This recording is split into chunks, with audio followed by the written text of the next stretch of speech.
Hello, welcome back to Quarterlight, your car brochure channel, and welcome back to Ford Fridays. Today, we're going to be looking at the Mark III Ford Escort.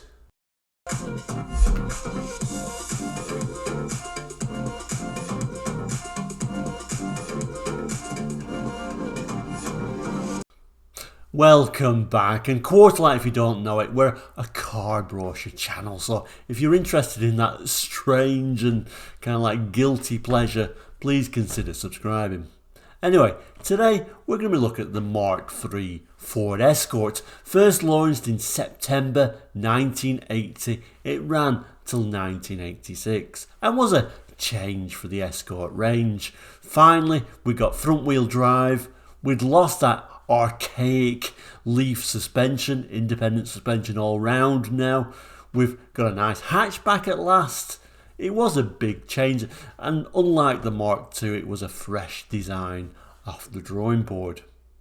Now, the Mark II Ford Escort, I think the code name for that was Brenda. The code name for the Mark III was Erica. This trend of using these girls' names to code name the cars. A little bit weird, but there you go. This is Ford. But anyway, the brochure we're looking today is from May 1983, I do believe. So we're well into production of the Mark III. So let's have a look at that brochure now. Okay, so here is today's brochure from May 1983, and it's the full range brochure, still showing the Mark 1 Fiesta. The Mark II hadn't arrived yet.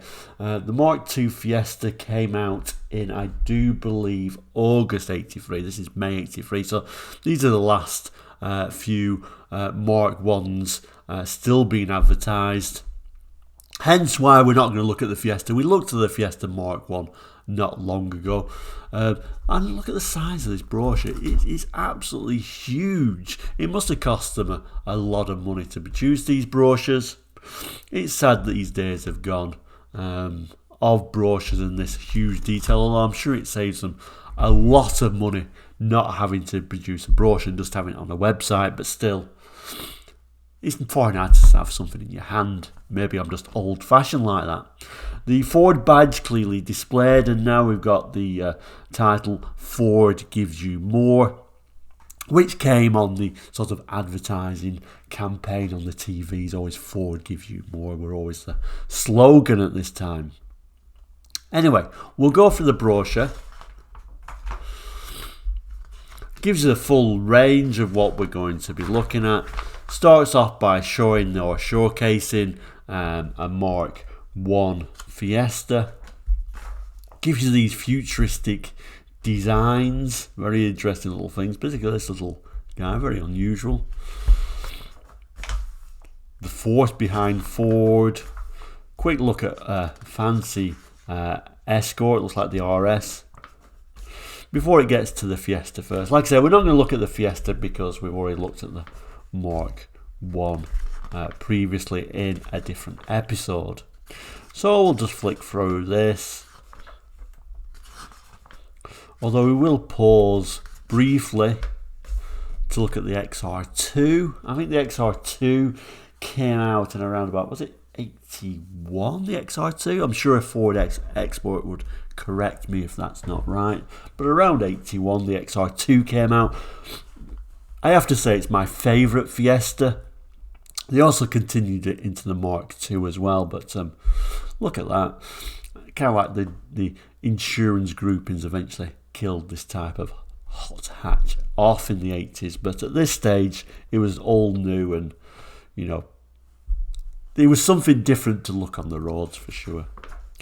But as we go through the brochure, we do eventually get to the Mark II Ford Escort, and it starts by showing this estate in this particular picture. I'm not sure if you can make out this writing, but it says, "The estates and hatchback that turned the art of car making into a science." Like I say, it was a freshly drawn piece of paper for this, where the Mark II Ford Escort was kind of like a rerun of the Mark I in many ways, particularly the estate. But now we've got a fresh new estate. It gives you some usual waffle about it, saying an efficient and stylish path to an era of family cars. And you can see there's very much a poverty spec version in beige. Few more little details and facts about this car before we get to what it refers to as the Escort Saloon. So let's zoom in on some of this text and have a look what it's got to say for itself. So the Escort Saloon, good value but never basic. The Saloon has a high standard of comfort and a choice of 3 engines. Again. So it's saying clear instruments, fingertip controls and high levels of trim set the standard for the whole Escort range. But how cheap and basic does that trim level look? There's certainly the trim levels after GL improved a lot, and as you can see, a very basic interior with these very basic seats. We'll have a look at some of the text, but it is quite wordy, so I'm not going to read it all. It says the Escort Saloon proves that you don't have to pay a lot for an outstanding modern car. It has all the advanced technology common to the Escort range, yet it's remarkably low priced and inexpensive to run. While the Escort gives such value for money, it could never be described as basic.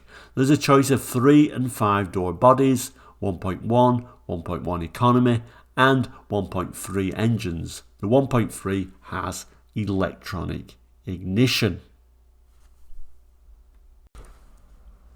So there we go, the base model. This is how you start your range off the Escort Saloon. I always think it's a bit strange calling it the Saloon, isn't it, when it's obviously a hatchback, or at least you'd think they call it the Escort Popular, but never mind.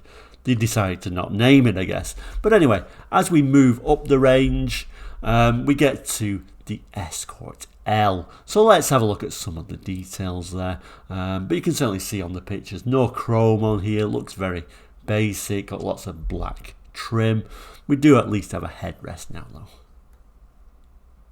So yeah, up one model, a choice of 4 or 5 gears and 1.1, 1.1e, 1.3, 1.6 gives the L fine performance and exceptional economy.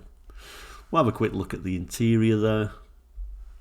We've got head restraints at least now, but still a very basic interior with wind down windows all round. The text here says, if we can make it out, just about the L is even more comfortable and even better equipped inside and out. If we look at some of the text here, it says there's more to the Escort L that might at first appear. Notably, its 1.6 engine option. With electronic ignition and 5-speed gearbox as standard, it stretches fuel consumption to 49.5 miles per gallon at a constant 56. So a very economical engine considering that's a 1.6 litre engine. And there's extras which we'll look at the specifications at the end in more detail. So if we turn the page, we go from this very drab interior to the Escort GL and these much nicer seats. Let's have a look at some of this text. So then we move on to the Escort GL, high levels of comfort and efficiency in a car with the technology to look after its driver. Certainly these seats look a lot nicer. If you could afford to move it up to a GL, I think you should at least do that at this time. It says here, just about make out, it says luxury as well as technology is features of the GL with Chelsea and crushed velour trim. The text says the Escort GL really looks after its driver. Its automatic checks engine oil, water and washer fluid levels. They are monitored at all times by a special microprocessor developed by Ford, which lights up a special warning panel long before anything can go wrong. So really basic stuff on here. You know, it's got warning lights on there. It goes on to say the headlamps are halogen etc, etc. But like before, we'll look at that in more detail when we get to the specification page. But there is the GL model, a bit more chrome on there, etc. But certainly a nice looking seat. Let's go to a little bit more luxury. I guess luxury is probably not the right word for the Escort, but nevertheless, the Escort Ghia, bit more chrome, few more features. Let's have a look at some of that text. So there you go, the Escort Ghia, the Ford you always aspire to own, in the lap of luxury. But there's more to the Ghia than sumptuous trimmings and impressive electronics. And look at those seats, they're really nice looking seats, aren't they, in the Ghia? I don't think I've ever actually seen those before, but they look particularly nice for an 80s car. It also shows how it's adjustable as well. The thing with the Ghia, of course, Ghia badging on the wing there, more chrome around the lights, etc. You get this chrome around the back end, as you can see as well, and that's how it would be badged if it was a 1.6 at least. And we'll have a look what options and different engine options were available for the Ghia. It says there is a lot more to the luxurious Escort Ghia than its sophisticated fabric, lavish trimmings and impressive electronics. Like all Escorts, the Ghia's quality starts with fundamentals. Its all independent suspension ensures comfort from the road. In the cabin, the seats, specially developed for the Escort, with thick contoured foam over a flexible steel mesh platform and individually tensioned coil springs, etc, etc.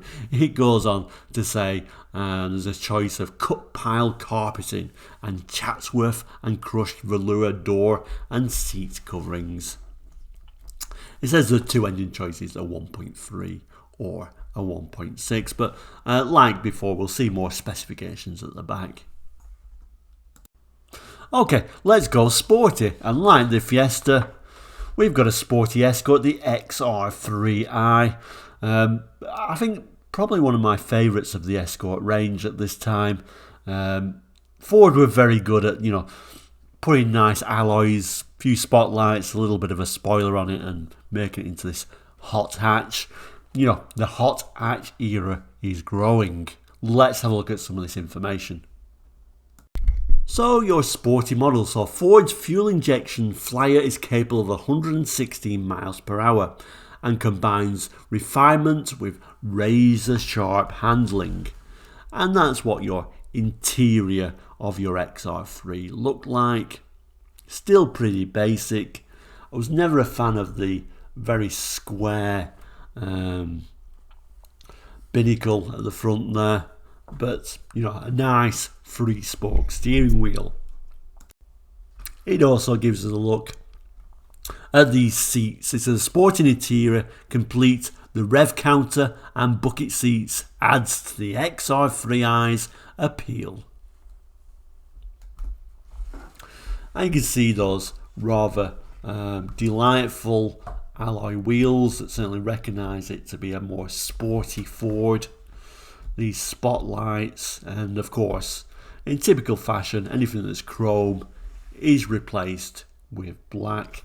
Some nice colour keyed door mirrors, which seem to be, I've got colour keyed door mirrors. All you did was scratch them, and then you're better off with black, but never mind. The advantages of the XR3: fuel injection is trifold. By helping the engine extract more power from the fuel mixture, it makes it more economical. It talks about the economy a little bit, and it goes on to say Autocar magazine called it very refined, and went on to say that the ultra low profile radial tyres on 14 by 5.5 wheels provided an incredible high level of grip. Other features include Monza and crushed velour fabric trimmed sports reclining seats. Beautiful.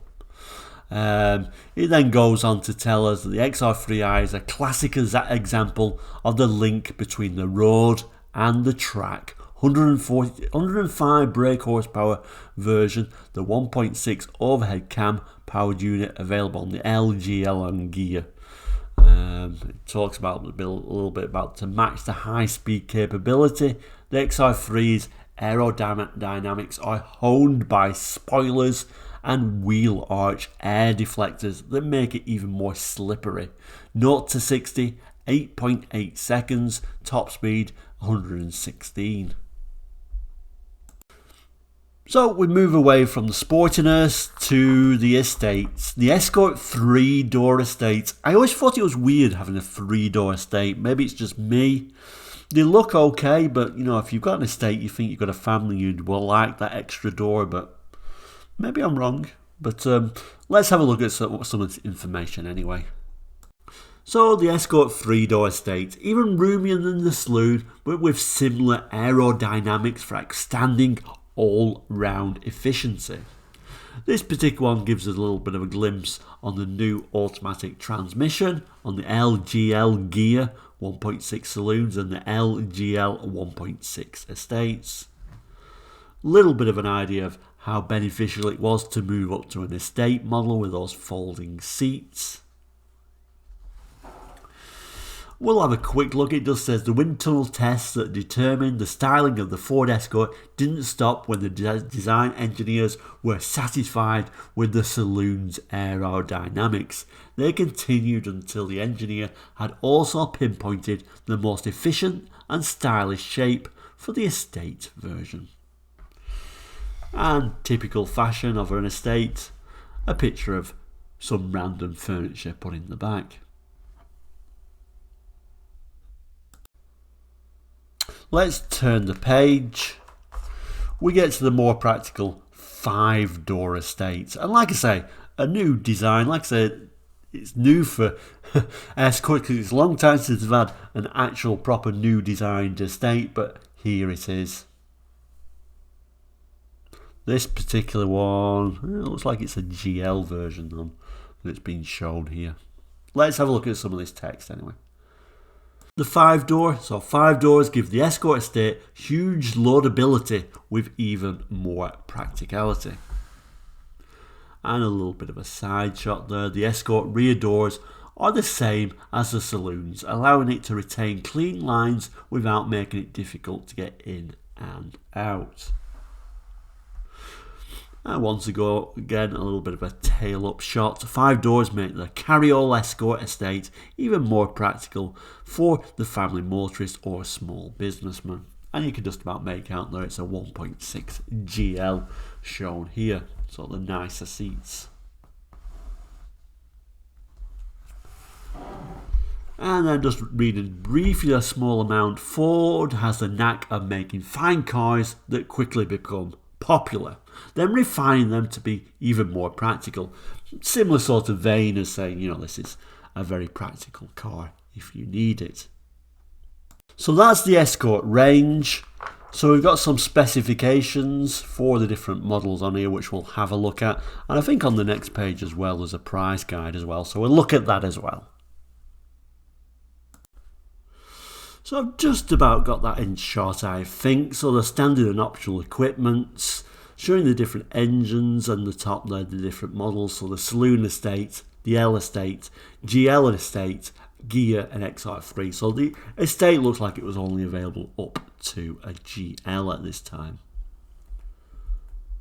I'm not going to read all of this, of course, but certainly if you want to pause the video, you certainly can do, or indeed ask questions at the end, and I'll certainly post anything that you're particularly interested in.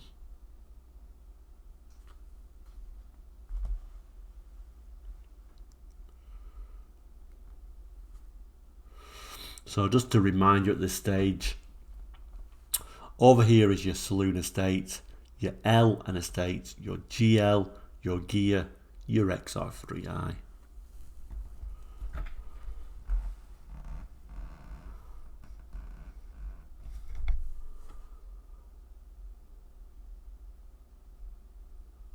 You can see right at the bottom options there on your Ghia or your XR3 to have those nice driving lamps, $81.50 if you wanted the driving lamps.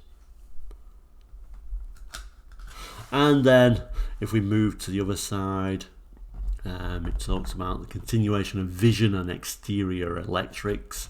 Hard to make out, I must admit, but just about read that, I think. Interior seats and storage. We are starting to go out of focus a little bit, so I'll just correct that. There we go. And then just moving it down to interior lighting and instrumentation, in-car entertainment, and extra cover.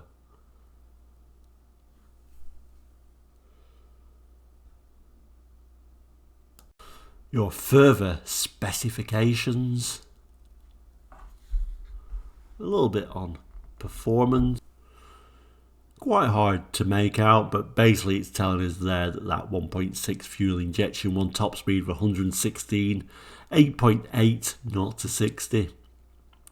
And then if we move down the range, the base model 1.1, top speed 90, 0 to 60, 13.5. It looks like the 1.1 economy next to it, which would be this guy here, top speed of 89, and that would be the slowest 0 to 60 at 14.5. Fuel economy, which hopefully can just about make out. It's hard to, it's very small writing actually in this particular brochure to get all that in. And then at the bottom it goes on to tell us the actual price list, so how much you would actually pay for each model. I think we should be able to zoom in a bit further on this. Okay, so this is showing you the prices. So the most basic Escort over here, 4,061 for the 1.1 economy, not even an L. Moving up to 5,506 for the 5-door 1.6 GL. If we move over to the higher spec models, your 1.3 Ghia is 5,699 for the 5-door. Moving up to an XR3i with alloy wheels, 6,278 or 9. Or if you just had the steel wheels on your XR3, 6,150. Your base 1.1 Escort is 4,624. And your most expensive estate 1.6 GL 5-door 5,928.